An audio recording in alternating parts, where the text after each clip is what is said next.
Hello friends, എല്ലാവർക്കും നമസ്കാരം. നിങ്ങളേവരും കാത്തിരിക്കുന്ന നയനിയുടെയും ആദർശിന്റെയും ഇന്നത്തെ വിശേഷത്തിലേക്ക് എല്ലാ കൂട്ടുകാർക്കും സ്വാഗതം. എല്ലാവർക്കും നല്ലൊരു ദിവസം ആശംസിച്ചുകൊണ്ട് തന്നെ നമുക്ക് ഇന്നത്തെ സൂപ്പർ ഹിറ്റ് വിശേഷത്തിലേക്ക് കിടക്കാം. അതിനു മുമ്പായിട്ട് ആരെങ്കിലും നമ്മുടെ ഈ ചാനൽ ആദ്യമായിട്ട് കാണുന്നുണ്ടെങ്കിൽ ഇതുവരെ സബ്സ്ക്രൈബ് ഒന്നും ചെയ്ത് വെച്ചിട്ടില്ല എങ്കിൽ തീർച്ചയായിട്ടും ഒന്ന് സബ്സ്ക്രൈബ് ചെയ്ത് വെച്ചോളൂ കേട്ടോ. അതിനോടൊപ്പം മാക്സിമം എല്ലാവരും നമ്മുടെ വീഡിയോ ഇഷ്ടപ്പെടുകയാണെങ്കിൽ ഒരു ലൈക്ക് അടിച്ചിട്ട് പോകാൻ മറക്കരുത്. അപ്പം നമുക്ക് നേരെ ഇന്നത്തെ സൂപ്പർ ഹിറ്റ് വിശേഷത്തിലേക്ക് കിടക്കാം. അങ്ങനെ ഇന്നത്തെ വിശേഷത്തിന്റെ ഹൈലൈറ്റ് എന്ന് പറയുന്നത് നമ്മുടെ ആദർശ നയനയോട് സത്യങ്ങളൊക്കെ തുറന്നു പറയാൻ കേട്ടോ. ഈ സത്യങ്ങളൊക്കെ കേട്ട് കഴിയുമ്പോഴത്തേക്കും നമ്മുടെ നയന പൊട്ടിത്തെറിക്കുമെന്നുള്ളൊരു വിശ്വാസമായിരുന്നു ആദർശിനുള്ളത് എങ്കിൽ അതിൽ നിന്നൊക്കെ വ്യത്യസ്തമായിട്ട് നമ്മുടെ നയന ഈ ഒരു വിഷയം കൈകാര്യം ചെയ്യുന്നത് അത്രയ്ക്കും ശ്രദ്ധാപൂർവമാണ്. അപ്പൊ അതെങ്ങനെയാണെന്ന് നമുക്ക് കേൾക്കണ്ടേ. അപ്പൊ നേരെ വിശേഷത്തിലേക്ക് തന്നെ പോകാം. തുടങ്ങുമ്പോൾ തന്നെ കാണിക്കുന്നത് നമ്മുടെ കിരണിനെയാണ്, കല്യാണിയുടെ കിരണില്ലേ. അപ്പൊ കിരണ്, എടാ ഞാനേ അങ്ങോട്ടേക്ക് വന്നോണ്ടിരിക്കുക, നിനക്ക് എന്നോട് എന്തൊക്കെയോ പറയാനുണ്ടെന്ന് പറഞ്ഞല്ലോ, ഇപ്പൊ തന്നെ ഞാൻ അങ്ങോട്ടേക്ക് എത്തും എന്നിങ്ങനെ പറഞ്ഞ് ഫോൺ കട്ട് ചെയ്യുന്നു. എന്നിട്ട് പിന്നെ കാണിക്കുന്നത് ഒരു ബീച്ചിന്റെ സൈഡാണ്. ആ ബീച്ചിന്റെ സൈഡിൽ നിന്ന് നമ്മുടെ ആദർശും കിരണും കൂടെ സംസാരിക്കുകയാണ്. അപ്പൊ ആദർശൻ പറയുന്നൊക്കെ കിരൺ കേട്ട് കഴിഞ്ഞപ്പോഴത്തേക്കും കിരൺ ഒന്നും മിണ്ടുന്നില്ല കേട്ടോ. അപ്പം ആദർശ് ചോദിച്ചു, അല്ല നിനക്കും എന്നെ സംശയം ഉണ്ടോടാ? സത്യമായിട്ടും ചന്തുമോൾ എൻ്റെ കുട്ടിയല്ല. ഞാൻ പറഞ്ഞല്ലോ അവിടെ നടന്ന സംഭവങ്ങളൊക്കെ ഇതാണ്. ഒരിക്കലും ആ കുട്ടീനെ ഞാൻ ഇതിനു മുമ്പ് നേരിട്ട് കണ്ടിട്ട് കൂടിയില്ല. ആ കുട്ടിയുടെ അമ്മയുടെ പേര് അനഖാന. ആ പേരൊക്കെ ഞാൻ ആദ്യമായിട്ടാണ് കേൾക്കുന്നത്. പിന്നെ എന്ത് സംഭവിച്ചെന്നൊന്നും എനിക്കറിയില്ല. നിനക്കും എന്നെ വിശ്വാസം ഇല്ലേടാ കിരണേ എന്ന് ചോദിച്ചപ്പോൾ കിരൺ പറഞ്ഞു, ഞാനിപ്പം വിശ്വസിക്കുകയോ വിശ്വസിക്കാതിരിക്കുകയോ അതിനല്ലല്ലോ പ്രാധാന്യം. നീ കാണിച്ചത് വലിയൊരു തെറ്റാണ്, കൊടും ചതിയാണ്. എന്ത് ചതിയാടാ ഞാൻ ചെയ്തത്? നീ നയനയോട് ചെയ്തത് ചതിയല്ലേ? അപ്പം നീയും എന്നെ അവിശ്വസിക്കുകയാണോ? ഞാൻ അവിശ്വസിക്കുകയല്ല. നീ നയനയോട് പറയണമായിരുന്നു. സത്യങ്ങളൊക്കെ നീ നയനയോട് പറഞ്ഞിരുന്നുവെങ്കിൽ ഈ പ്രശ്നമൊന്നും നിങ്ങളുടെ ജീവിതത്തിൽ ഉണ്ടാവില്ലായിരുന്നു. നീ നയനയെക്കുറിച്ച് എന്താ വിചാരിച്ചത്? നയന കല്യാണിയെ പോലെ തന്നെ ഒരു പെണ്ണാണ്. കല്യാണി എങ്ങനെയാണോ അതുപോലെയാണ് നയന. ഞാൻ എന്തെങ്കിലും ഉണ്ടെങ്കിൽ കല്യാണിയോട് തുറന്നു പറയും. ഇപ്പം നിന്റെ സ്ഥാനത്ത് ഞാനായിരുന്നുവെങ്കിലും കല്യാണിയോട് ഇത് തുറന്നു പറഞ്ഞേനെ. അവൾ എന്ത് ചെയ്യും? എന്നെ സമാധാനിപ്പിക്കുകയുള്ളൂ, എൻ്റെ കൂടെ അവളെ നിൽക്കുകയുള്ളൂ. അവൾക്ക് എന്നെ വിശ്വാസമുണ്ട്, അവൾക്ക് എന്നെ അറിയാം. അതുപോലെ തന്നെയാണ് നയനയും. നീ പറയുന്നത് വെറുതെയാ. നയനയ്ക്ക് എന്നെ വിശ്വാസമുണ്ട്. നയന നല്ലൊരു പെണ്ണൊക്കെയാണ്. പക്ഷെ കല്യാണിയും നയനയും തമ്മിൽ ഒത്തിരി ഒത്തിരി വ്യത്യാസങ്ങളുണ്ട്. കല്യാണിക്ക് കയറിപ്പോകാൻ ഒരു സ്ഥലമില്ല. അവൾക്ക് എല്ലാം എല്ലാം എല്ലാം നീയാണ്. നിന്റെ കീഴിലാണ് അവൾ ജീവിക്കുന്നത്. നീ പറയുന്നതാണ് അവൾക്കെല്ലാം. നീ ആണ് അവളുടെ പേരന്റ് എന്ന് വേണമെങ്കിൽ പറയാം. പക്ഷെ അങ്ങനെയല്ല. നയനയ്ക്ക് ഒരമ്മയും അച്ഛനും അനിയത്തിമാരൊക്കെ ഉണ്ട്. ആ സ്ഥിതിക്ക് ഇപ്പൊ എന്തെങ്കിലും സംഭവിച്ച് കഴിഞ്ഞാൽ തന്നെ അവൾക്ക് കയറി ചെല്ലാൻ ഒരു ഇടമുണ്ട്.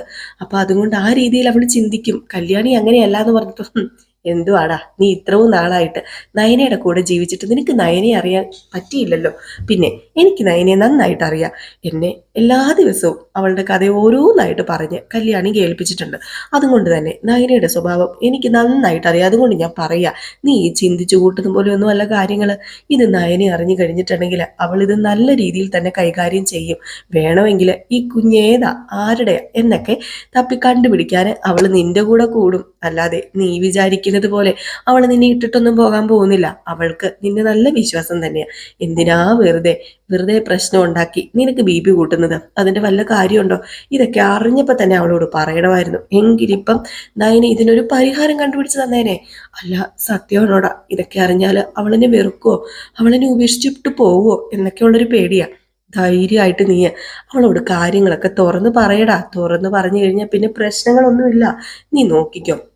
അവൾ നിന്നെ ഇരു കൈ നീട്ടി സ്വീകരിച്ച് തോളി തട്ടിയിട്ട് പറയും, സാരമില്ല ആദർശേട്ടാ ഇതിന്റെ ബാക്കി നമുക്ക് നോക്കാന്ന്, അല്ലെങ്കിൽ നീ ഒന്ന് പറഞ്ഞു നോക്ക് എന്നൊക്കെ പറയാണ്. അപ്പൊ ഇതേ സമയം പിന്നെ കാണിക്കുന്നത് നമ്മുടെ നയനിയും ദേവയാനിയും ചന്തുമോളെയാണ് കേട്ടോ.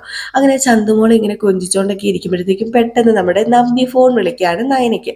അപ്പൊ നയന ഫോൺ എടുത്തിട്ട്, എന്താ ചേച്ചി എന്ന് ചോദിക്കുമ്പോഴത്തേക്കും കുട്ടിയുടെ ശബ്ദം കേട്ടിട്ട് നമ്മുടെ നവ്യ ചോദിക്കുക, അവിടെ എന്താടി ഒരു കുട്ടിയുടെ ശബ്ദം കേൾക്കുന്നത്? അത് പിന്നെ ചേച്ചിക്ക് തോന്നുന്നതായിരിക്കും. വെറുതെ നീ കള്ളം പറയരുതേ, ഞാൻ കാര്യങ്ങളൊക്കെ അറിഞ്ഞു. ചന്തുമോളെന്ന് പറഞ്ഞൊരു കൊച്ച് അവിടെ വന്നിട്ടുണ്ടെന്ന് ഞാൻ കേട്ടല്ലോ. അതിനെ മുത്തച്ഛൻ ദത്തെടുത്തു എന്നൊക്കെ. അത് പിന്നെ ചേച്ചി നീ എന്താടി ഇത് എന്നിൽ നിന്ന് മറച്ചു വെച്ചത്? അല്ല ചേച്ചി ഇപ്പോഴത്തെ ഒരു മാനസികാവസ്ഥയില് അതെ, എല്ലാം നല്ലതിനൊക്കെ തന്നെയാണ്. ഒരു കുട്ടിക്ക് അങ്ങനെ അഭയം കൊടുക്കുന്നത് നല്ലതാണെങ്കിലും എല്ലാം ശ്രദ്ധിച്ച് കൈകാര്യം ചെയ്യുന്നതേ ഒന്ന് നല്ലതായിരിക്കും. നോക്കിയും കണ്ടും ഒന്നും ചെയ്യാതെ ഏറ്റവും ലാസ്റ്റ് പാരയായിട്ട് മാറരുത്. ഹേയ് അങ്ങനെയൊന്നും ഇല്ല ചേച്ചി, ചന്തുമോള് പാവ, നല്ലൊരു കുട്ടിയാ. അല്ല മോനെന്തിയെ? നമ്മുടെ മോന്റെ ശബ്ദമൊന്നും കേൾക്കുന്നില്ലല്ലോ. ആ, അവൻ ഇവിടെ കിടന്ന് കളിക്കുന്നുണ്ട്, അവൻ ഒരു കുഴപ്പമില്ല. പിന്നെ അഭി ഇടയ്ക്കിടയ്ക്ക് വരുന്നുണ്ട്.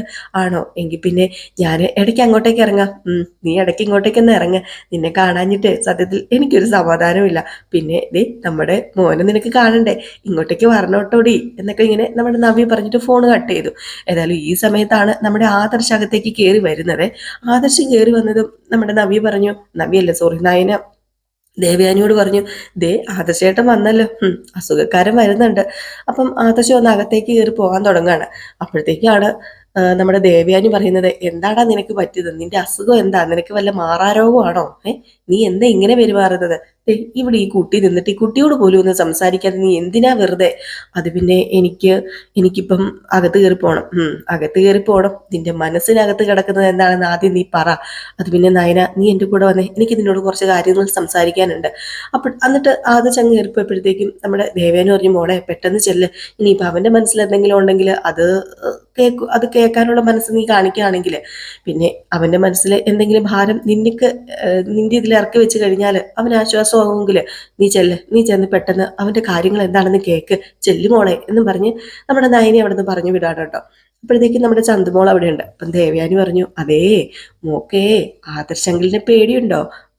എനിക്ക് പേടിയാ ആൻറ്റി.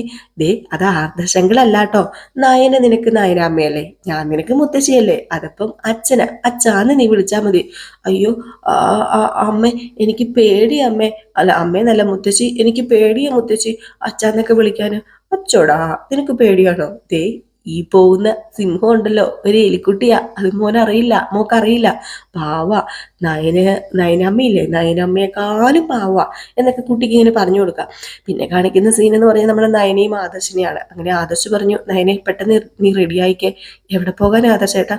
പെട്ടെന്ന് നീ റെഡിയാകാനാ പറഞ്ഞത്. എനിക്ക് ഇതിനോട് കുറച്ച് കാര്യങ്ങൾ സംസാരിക്കാനുണ്ട്. അത് പക്ഷെ തൽക്കാലം ഇവിടെ വേണ്ട, പുറത്തു പോയി വേണം സംസാരിക്കാന്. എന്ത് കാര്യം? ഇവിടെ വെച്ച് സംസാരിക്കാൻ പറ്റാത്ത ഇതിന് മാത്രം എന്ത് കാര്യം ആദർശേട്ടന്റെ ജീവിതത്തിൽ സംഭവിച്ചത്? അതെന്താണെന്നും ഏതാണെന്നും ഒക്കെ ഞാൻ പറയാം, എന്റെ തലവേദന പിടിപ്പിക്കാതെ ഒന്ന് വാ എന്നും പറഞ്ഞ് നമ്മുടെ നയന ആദർശ ധൈര്യം കൂട്ടി വെളിയിലേക്ക് പോവാണ് കേട്ടോ. പിന്നെ കാണിക്കുന്നത് നമ്മുടെ ആദർശം നയനി ഇങ്ങനെ നിൽക്കുകയാണ്. അപ്പൊ ആദർശം ഇങ്ങനെ നിൽക്കുമ്പോഴത്തേക്കും നയന, എന്താ ആദർശേട്ടാ പറയാനുള്ളത്? എന്നുണ്ടെങ്കിലും ആദർശേട്ടൻ എന്നോട് തുറന്നു പറയാലോ. തുറന്നൊക്കെ പറയാം, പക്ഷേ ഇതിന്റെ പേരിൽ നമ്മൾ തമ്മിൽ തെറ്റുമെന്നാ എനിക്ക് പേടി. നീ എനിക്ക് വാക്ക് തന്നെ, ഇതിന്റെ പേരിൽ ഒരു പ്രശ്നം ഉണ്ടാക്കില്ല എന്ന്. ഞാൻ വാക്കൊക്കെ തരാം. ആദ്യം ആദർശേട്ടൻ കാര്യം എന്താണെന്ന് തുറന്നു പറ. പിന്നെ എന്താ പ്രശ്നം ഇരിക്കുന്നത്? ഇതിന് മാത്രം ഒരു ഭൂകമ്പം നടക്കാനായിട്ട് ഞാൻ ഒരു പ്രശ്നം ഉണ്ടാക്കില്ല. എന്താണെന്ന് വെച്ചാൽ കാര്യം തുറന്നു പറ. അത് പിന്നെ ചന്തുമോളെ കുറിച്ചാ ആണോ? എനിക്ക് തോന്നി ചന്തുമോളെ കുറിച്ച് എന്തോ കാര്യം ആദർശയുടെ മനസ്സിൽ കൊണ്ട് നടപ്പുണ്ടെന്ന്. അതെ, ആ വലിയ സത്യം നിന്നോട് തുറന്നു പറയണം. സത്യമല്ല, ആ പച്ചക്കള്ളം, അത് നിന്നോട് തുറന്നു പറഞ്ഞേ പറ്റൂ. അന്ന് സംഭവിച്ചത് എന്താണെന്ന് നീ അറിയണം. ആദർശേട്ടാ ഒന്ന് പറയാ. ആദർശേട്ടൻ ഇത്ര ബിൽഡപ്പ് കൊടുക്കാതെ ഒന്ന് പറഞ്ഞേ. അത് പിന്നെ അന്ന് ചന്തുമോളുടെ അമ്മ മരിച്ച ദിവസം. അപ്പം ചന്തുമോളുടെ അമ്മ മരിച്ചോ? മരിച്ചില്ല, ഞാൻ പറയുന്നൊന്ന് നീ കേക്ക്. അന്ന് ചന്തുമോളുടെ അമ്മ മരണപ്പെട്ടു എന്ന് എല്ലാവരും വിശ്വസിച്ച ആ ദിവസം ഞങ്ങൾ ആ വീട്ടിൽ ചെന്നു. അന്ന് കണ്ട കാഴ്ച എല്ലാവരെയും ഞെട്ടിപ്പിക്കുന്നതായിരുന്നു. അന്ന് ചുമരുകളിലൊക്കെ ഞാനും ആ മരിച്ചു എന്ന് പറയുന്ന അനഘയും ആ കുഞ്ഞും നിൽക്കുന്ന ഫോട്ടോസ് നിരത്തി വെച്ചിട്ടുണ്ടായിരുന്നു. അത് എവിടുന്ന് കിട്ടിയെന്നൊന്നും എനിക്കറിയില്ല. എന്നിട്ട് അവിടെ ഉള്ളവരെല്ലാവരും പറഞ്ഞത് അതെൻ്റെ മോളാണ്, ചന്തുമോൾ എൻ്റെ മോളാണെന്നും അതുപോലെ ആദർശിന്റെ ഭാര്യയാണ് അനഘ എന്നൊക്കെ അവിടെ ഉള്ളവർ വിളിച്ചു പറഞ്ഞു. അതൊന്നും മുത്തശ്ശൻ വിശ്വസിച്ചിട്ടില്ല. ഞാനല്ല അതിന് ഉത്തരവാദി. ഒരു തവണ പോലും ഇതിനു മുമ്പ് ഞാൻ ആ കുട്ടീനെ കണ്ടിട്ടില്ല. പിന്നെ എന്തിനാണ് എല്ലാവരും അങ്ങനെ പറഞ്ഞതെന്നും എനിക്കറിയില്ല. ആ ഫോട്ടോസ് അവിടെ എങ്ങനെ വന്നതെന്നും എനിക്കറിയില്ല. നയന പ്ലീസ്, എന്നെ നീ അവിശ്വസിക്കരുത് എന്ന് പറഞ്ഞ് കൈകൂപ്പി കരയാണ് കേട്ടോ ആദർശൻ. ഇത് കേട്ടതും നമ്മുടെ നയന, അത്രയും നേരം വലിയ കുഴപ്പമില്ലാതിരുന്ന നയന പെട്ടെന്നൊന്ന് ലൂസായിട്ട് പറഞ്ഞു, അത് പിന്നെ ആദർശേട്ടാ, അങ്ങനെ ഒരു ഫോട്ടോസ് വരണമെങ്കിലും അങ്ങനെ എല്ലാവരും പറയണമെങ്കിലും അതിൽ എന്തെങ്കിലും സത്യം ഉണ്ടാവില്ലേ? തീയില്ലാതെ പുകയുണ്ടാവില്ല എന്ന് ഞാനും കേട്ടിട്ടുണ്ട്. അപ്പം നീയും എന്നെ അവിശ്വസിക്കുകയാണോ? അത് പിന്നെ എന്ന് പറഞ്ഞ് പതുക്കെ ചെന്നിട്ട് നമ്മുടെ ആദർശനെ അങ്ങ് കെട്ടിപ്പിടിക്കാട്ടോ നയന. എന്നിട്ട് അത് ആദർശേട്ടൻ എന്തൊക്കെയാ ആദർശേട്ടാ ഈ പറയുന്നത്? മുത്തച്ഛൻ ആദർശേട്ടന്റെ വിശ്വാസമല്ലേ? മുത്തച്ഛൻ ഇപ്പോഴും വിശ്വസിക്കുന്നില്ലല്ലോ ആദർശേട്ടനാണ് ആ കുട്ടിയുടെ അച്ഛനെന്ന്. പിന്നെ എന്തിനാ ആദർശേട്ടാ എന്നോട് ഇതൊക്കെ മറച്ചു വെച്ചത്? ഞാൻ വിശ്വസിക്കുമോ? ആദർശേട്ടൻ അങ്ങനെയൊക്കെ ചെയ്യുമെന്ന്? ഒരിക്കലും എൻ്റെ ആദർശേട്ടൻ അങ്ങനെ ഒന്നും ചെയ്യില്ലെന്ന് എനിക്കറിയാം. ആദർശേട്ടാ, ഈ നയനെ ആദർശേട്ടൻ അറിയാതെ പോയല്ലോ. ഒരിക്കലും ഒരിക്കലും ഈ നയനെ ആദർശേട്ടനെ അവിശ്വസിക്കില്ല, വിശ്വസിക്കുകയുള്ളൂ. ഇത് കേട്ടതും നമ്മുടെ ആദർശന് എന്നിട്ട് സ്വർഗം കിട്ടിയ ഒരു അവസ്ഥയാണ്. ആദർശൻ അങ്ങോട്ട് കെട്ടിപ്പിടിക്കാനുണ്ടോ നയനെ. നയനെ, അപ്പം ഞാൻ നിന്നോട് പറയാതിരുന്നത് മോശമായിപ്പോയി. അത് കറക്റ്റായ കാര്യം തന്നെയാ. ആദർശേട്ടൻ പേടിക്കൊന്നും വേണ്ട. ആദർശേട്ടൻ്റെ കൂടെ എന്തിനും ഏതിനും ഈ നയനെ ഉണ്ടാകും. എൻ്റെ ആദർശേട്ടൻ എനിക്ക് പൂർണ്ണ വിശ്വാസമാണ് എന്നൊക്കെ പറഞ്ഞു. പിന്നെ കാണിക്കുന്ന സീൻ എന്ന് പറഞ്ഞാൽ ആദർശ് നയനയും കൂടി നമ്മുടെ കിരണിൻ്റെ അടുത്തിരിക്കുന്നതാണ്. അങ്ങനെ കിരൺ പറയാ, ഞാൻ പറയേണ്ടി വന്നു, ഇല്ലായിരുന്നെങ്കിലേ എൻ്റെ പൊന്നു നയനെ ഇപ്പോഴും ഇവൻ കമാന്നൊരക്ഷരം മിണ്ടാതെ എല്ലാം മനസ്സിൽ ഒതുക്കിക്കൊണ്ട് നടന്നേനെ. ഞാനാ ഇവനോട് പറഞ്ഞത് നയനയോട് തുറന്ന് പറയണം, നയനിക്കൊരു പ്രശ്നം ഉണ്ടാവില്ല എന്ന്. അപ്പൊ നയനി ചോദിച്ചു, അതെയോ ആദർശേട്ടാ, ആദർശേട്ടൻ എന്തിനാ ആദർശേട്ടാ എന്നോട് പറയാതിരുന്നത്? എൻ്റെ മനസ്സ് ഇത്രമായിട്ടും ആദർശേട്ടന് മനസ്സിലായില്ലേ ആദർശേട്ടാ? പിന്നെ എനിക്ക് വിശ്വാസ കിരണേട്ടാ, എൻ്റെ ആദർശേട്ടൻ അങ്ങനെയൊന്നും പോവില്ല എന്ന് എനിക്ക് 100% വിശ്വാസമാണ്. ദേ, ഞാനൊരു കാര്യം പറയട്ടെ, ഇതിന് പിന്നിൽ എന്താണെന്ന് ഇതുവരെ ആർക്കും മനസ്സിലായിട്ടില്ലല്ലോ. ഇല്ല നയനെ, ആർക്കും അറിയില്ല. അവിടെ എന്തോ സംഭവിച്ചിട്ടുണ്ട്. പിന്നെ അനഘ എന്ന് പറയുന്ന ആ പെണ്ണ് കള്ളം പറയുന്നതായിട്ടൊന്നും ആർക്കും തോന്നുന്നില്ല. കാരണം അങ്ങനെ മരിക്കാൻ പോകുന്ന പെണ്ണ് കള്ളം പറഞ്ഞിട്ട് അവർക്ക് എന്ത് കിട്ടാനാണ്? ഇതിന്റെ പിന്നിൽ എന്തോ ഉണ്ട്, സത്യം മറിഞ്ഞിരിപ്പുണ്ട്. അല്ല, അപ്പം അനന്തപുരി തറവാട്ടിലെ കൊച്ചുമകൾ തന്നെയാണോ ചന്തുമോള്? അത് 100% ഉറപ്പാ, കൊച്ചുമകള് തന്നെയാ. ഇനിയിപ്പം അത് ആരുടെ ആയിരിക്കും? അനി അനി അങ്ങനെയുള്ള ഗുലുമാല കേസിനൊന്നും പോവില്ലെന്ന് നിനക്കറിയില്ലേ നയന? അപ്പൊ പിന്നെ പെരുങ്കള്ളനായ അനന്തപുരി തറവാട്ടിലെ പെരുങ്കള്ളനായ അഭി, അതിനും ചാൻസ് ഉണ്ട്. അപ്പോഴത്തേക്കും നയന ഒന്ന് ഞെട്ടി കേട്ടോ. നയന പറഞ്ഞു, അയ്യോ, ഇത് നവ്യേച്ചി അറിഞ്ഞു കഴിഞ്ഞിട്ടുണ്ടെങ്കിൽ ഇപ്പൊ നവ്യേച്ചി ഒരുപാട് സന്തോഷത്തിലാ. നവ്യ ഒരുപാട് സന്തോഷത്തിലാണെന്ന് എനിക്കറിയാം. പിന്നെ അവന്റെ എല്ലാ കള്ളലക്ഷണങ്ങളും വെച്ചൊന്ന് നോക്കിക്കേ നീ.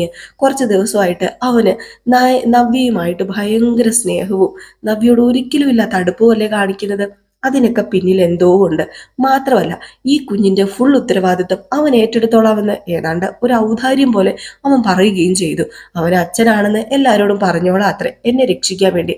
അതിപ്പോ അതിൻ്റെയൊക്കെ പിന്നിൽ എന്തോ ഉണ്ട്, അതെനിക്ക് ഉറച്ച വിശ്വാസം ഉണ്ടെന്ന് പറഞ്ഞപ്പോ കിരൺ പറഞ്ഞു, അങ്ങനെ ഒരു വിശ്വാസം ഉണ്ടെങ്കിലേ ഒരു കാര്യം ചെയ്യാം നമുക്ക്. എങ്ങനെയെങ്കിലും അഭിയുടെ തലമുടി കിട്ടുമോ? അഭിയുടെയും ആ ചന്തുമോൾ എന്ന് പറയുന്ന ആ കൊച്ചിൻ്റെയും തലമുടി കിട്ടുമെങ്കിൽ അവരെ രണ്ടുപേരുടെയും തലമുടി നീ എൻ്റെ അടുത്ത് കൊണ്ടുപോവാ. ഞാൻ എൻ്റെ ഒരു കൂട്ടുകാരൻ്റെ കയ്യിൽ കൊടുത്തോളാം. അവനെ ഈ DNA ടെസ്റ്റ് ഒക്കെ നടത്തുന്നതിൻ്റെ അവിടെ തന്നെയാ ജോലി ചെയ്യുന്നത്. അവിടെ എന്തോ ഒരു സ്റ്റാഫായിട്ട് വർക്ക് ചെയ്യുകയാണ്. ഏതായാലും ഞാൻ അവനോടൊന്ന് ചോദിക്കട്ടെ. ചോദിച്ചു കഴിഞ്ഞിട്ട് കിട്ടുമെങ്കിൽ നിങ്ങൾ കൊണ്ടുപോവാ, നമുക്ക് കണ്ടുപിടിക്കാം ഇതിന് പിന്നിൽ ആരാണെന്ന്. സത്യം പുറത്തു കൊണ്ടുവരണം. അല്ലെങ്കിൽ പിന്നെ ആദർശെ നീ എന്നും ഇങ്ങനെ തന്നെ നിൽക്കേണ്ടി വരും. അപ്പോഴത്തേക്ക് നമ്മുടെ നയന പറഞ്ഞു, എങ്കിൽ പിന്നെ പോട്ടെ, നമുക്ക് പോകാം. ചന്തുമോള് അവിടെ എന്നെ നോക്കി നിൽക്കുക, പാവം. അപ്പോഴത്തേക്ക് നമ്മുടെ കിരൺ ചോദിച്ചു, അല്ല ചന്തുമോളുമായിട്ട് ഇത്രയ്ക്ക് കൂട്ടായോ ഇത്രയും സമയം കൊണ്ട് നയനെ നീ? അപ്പം നയന പറഞ്ഞു, അതെ, ഞാൻ അവളുമായിട്ട് ഭയങ്കര കൂട്ടാ, അവൾക്ക് എന്നെ ഭയങ്കര ഇഷ്ടാ. സത്യം പറയാലോ, ഞാനൊരു അമ്മയായ മട്ടായി ഇപ്പം. എനിക്ക് അവളുമായിട്ട് ഓരോ ദിവസം ചെല്ലുന്തോറും അടുപ്പം കൂടി വരിക. ആ കുട്ടിക്കും അങ്ങനെ തന്നെയാണ്. അപ്പം അമ്മായിന്ന് തന്നെ പറയാല്ലേ. അവളെന്നെ നയനമ്മ എന്നാ വിളിക്കുന്നത്. അപ്പൊ നമ്മുടെ ഇങ്ങനെ കുറച്ചു നേരം ഇങ്ങനെ കിരൺ ഇങ്ങനെ ആലോചിച്ചിട്ട് പറഞ്ഞു, നയനയെ നയനമ്മ എന്നാ വിളിക്കുന്നതെങ്കിൽ ആദർശിനെ അച്ഛാന്ന് വിളിക്കാനുള്ള അധികാരം അവക്ക് നീ കൊടുത്തൂടെയെന്ന്. ആദർശ് ഇത് കേട്ടപ്പോൾ ഒന്ന് ഞെട്ടിപ്പോയിട്ടോ. ഞെട്ടി അന്തം വിട്ട് കുന്തം പോലെ ആദർശിരിക്കുകയാണ്. ആദർശിന് അതൊന്നും അംഗീകരിക്കാൻ പറ്റില്ല, അത് വേറെ കാര്യം. ഒന്നാമത് ആദർശ് ഈ ഒരു ഷോക്കിൽ നിൽക്കുകയാണല്ലോ. അപ്പൊ ഈ ഒരു സീൻ കാണിച്ചിട്ടാണ് നമ്മുടെ ഇന്നത്തെ വിശേഷം അവസാനിക്കുന്നത്. അപ്പോൾ എല്ലാവരും കാത്തിരിക്കുക അടുത്ത വിശേഷത്തിനായിട്ട്. അപ്പോൾ നമ്മൾ പ്രമോ വിശേഷവുമായിട്ട് വൈകിട്ട് കറക്റ്റ് ഒരു 9:30 ആകുമ്പോൾ വരുന്നതായിരിക്കും കേട്ടോ.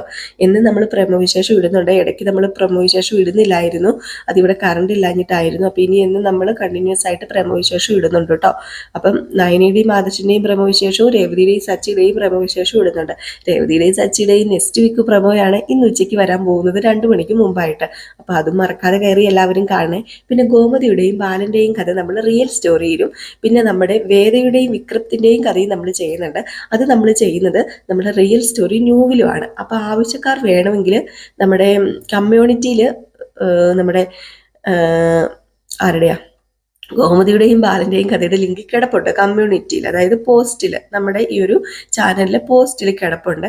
പിന്നെ വേദയുടെയും വിക്രത്തിൻ്റെയും കഥയുടെ ലിങ്ക് വേണമെങ്കിൽ ആരെങ്കിലും എന്നോട് ചോദിച്ചാൽ മതി, ഞാൻ കമ്മ്യൂണിറ്റിയിൽ ഇട്ട് തരാം. നിങ്ങൾ കമ്മ്യൂണിറ്റി പോയി എടുത്തോണം കേട്ടോ. അപ്പോൾ ആവശ്യക്കാരുണ്ടെങ്കിൽ എന്നോട് പറയുക, ഞാൻ നിങ്ങൾക്ക് കമ്മ്യൂണിറ്റിയിൽ ഇട്ട് തരുന്നതായിരിക്കും. അപ്പോൾ എല്ലാവരും കാത്തിരിക്കുക. എല്ലായിടത്തും മഴയൊക്കെ കുറഞ്ഞു വന്നേ. ഇവിടെ മഴയൊക്കെ ലേശം കുറവൊക്കെ ഉണ്ട് കേട്ടോ. ഇന്നലെയൊക്കെ ഭയങ്കര മഴയായിരുന്നു. ഇന്നിപ്പോൾ രാവിലെ ആയപ്പോൾ മഴ കുറച്ച് തോന്നൊക്കെ നിൽപ്പുണ്ട്.